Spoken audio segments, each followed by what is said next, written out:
Hem treballat des de setembre per estar aquí, Tots, nosaltres, des de setembre. És la nostra final, és el nostre partit.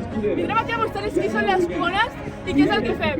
Així que demostrar des del minut 1 aquest partit i anem a guanyar. Nosaltres volem guanyar l'autonòmic, els hi demostrarem. És objectiu, volem defensar el que som, tia, és Catalunya, Estem defensant els colors i una bandera.